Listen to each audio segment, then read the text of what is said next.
Republican Diane Black of Tennessee chairs the House Budget Committee. She crunches numbers for a living. And the Congresswoman also sits on the House's Chief Tax Writing Committee. Again, more numbers to crunch. But I just saw you were on the House floor, and you had a message. What was it? I have a message for the American people that we are finally bringing them tax relief. And you know what, Harris, it feels so good after 7 years. I've been here for 7 years and been on the Ways and Means Committee, and we have been working on this for 7 years for the American people. And this is a big win, especially for those in the middle income. And I'm excited to know that today is finally coming, that we're going to get this passed here in the House, pass it over to the Senate, and the President will be able to sign it and give the American people a big Christmas present. So I'm looking at what you said. You said the critics have it wrong. We are cutting your taxes plain and simple. Benefits will be felt by all Americans for generations to come. To quote you, to you. I want to talk with you, though, about a little bit of the headwind that you had coming into today. And on the left side of the screen, just so everybody knows, this is playing out on the House floor. So as Speaker Paul Ryan steps up, we'll go to that live. But Congresswoman Black, you had some like Darrell Issa, Lee Zeldin of New York, some of those high tax districts and states, still saying that they will vote no today. In my count, you don't have enough for it to make a difference, but the messaging you do. So what do you say about that? Well, I say that those states are going to have to look at what they're doing in their individual states because it doesn't represent all the rest of America. We've got about 4 or 5 states that are really very high tax states, and already it's very interesting that in their own local newspapers, they're acknowledging that they've got to take a look at what they're doing in their own state. Look, they're driving people out of their state. They're coming to Tennessee. We love it. We're getting about 100 people in the middle of Tennessee and Nashville that are moving in every day, and they're coming from these high tax states. So although we've tried to do as best we could to meet their needs, to leave that to allow them to be able to use their income or their property or their sales tax, at the same time we recognize we've got to look at the country as a whole.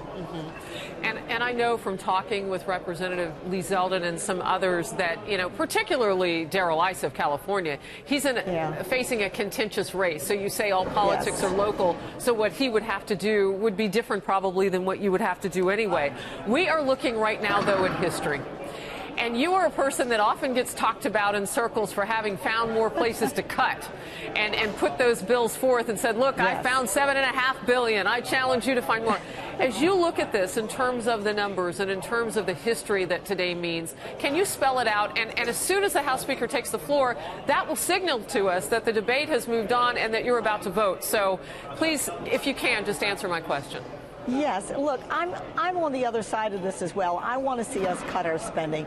We are spending more than what we bring in every single year, and we're putting future generations into too much debt. And so this is a balance. As we see the economy grow, we have to be cognizant that we don't spend more than what we're bringing in every year. We don't increase the spending, in other words, even though the economy grows. And that's really where the balance is. And look, we've got to continue to talk about that topic as well. But for today, we're going to celebrate where we are. We're going to pass a monumental tax reform for the American people.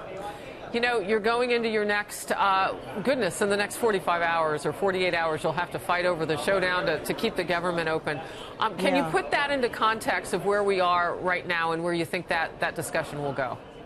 Well, we cannot close the government down. That is one of the worst things we can do for the American people, for the economy, for their confidence in us here in Congress. And so we've got to get our work done. That is the next thing. You know, we'll celebrate today, but we also recognize that we have to have a continuing resolution before we leave here and to make sure that we keep the government open and running. Yeah, and I know some of those spending ideas that you have been harvesting will come to play as well. I can see that. On the left side of the screen, Congresswoman, you are with us now for breaking news as we watch the House Majority Leader, Kevin McCarthy, making his remarks on the floor. Just some semantics for you.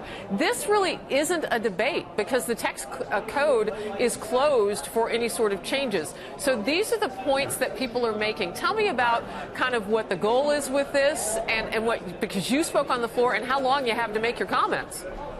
Well, we usually get anywhere between 2 and 3 minutes to make our comments, and then you have to stop at the end of that time. Whoever the Speaker Pro Tem is will make sure that you only have that much time. But the idea is to be concise and to make sure whatever your message is done in a very concise way so that the American people can see what we believe is really a good thing for them. And then, of course, our colleagues on the other side of the aisle will have their comments too. I just encourage people to look at the truth of the matter and not the hyperbole that's coming out, because that's really a shame. What is the mood on the House floor right now? Because I'm reading what some of the Democrats have been saying. It got pretty contentious at times. What is the mood? Look, the mood is really good on the floor. We know that the direction we're going, and we look back at history, Harris. I mean, it's not something that we're doing just without a historical precedence. It was a historical precedence back at the time of Kennedy, when we saw that tax reform was done, the cutting of taxes and what it did to the economy. Again, during Reagan, and a little bit of that also during the time of Clinton. And so we know that this works. This isn't something that we're just guessing at it. And we're excited about that because the American people need our help, and the economy needs our help to come out of the doldrums that we've been in for far too long. All right. I want to give people a flavor of what's gone on. Congressman Lewis, Democrat of Georgia, said, when this bill comes, the chicken will come home to roost. You followed, and I have the complete printout. 45 seconds later, you made your comments. What were you thinking? Well, I'm thinking the American people are going to be the ones to be the judge at the end of the day. When they start getting that paycheck as soon as February, their first paycheck then in February, we will see a difference. They will see a difference. And then the truth of the matter will come out. And I'm confident that that is what it's going to be. I'm excited that this is a Christmas present for the American people. And so I just say to people that the proof is in the pudding, and the pudding will be when it comes this upcoming year when we see the economy growing and more money in people's pockets. February, you said. They're going to open up those paychecks. And today, this day in December, you are going to go vote. And I know that's coming up shortly. So, Congresswoman Diane Black, thank you very much for joining us. Merry Christmas. You're very welcome. Thank you for having us.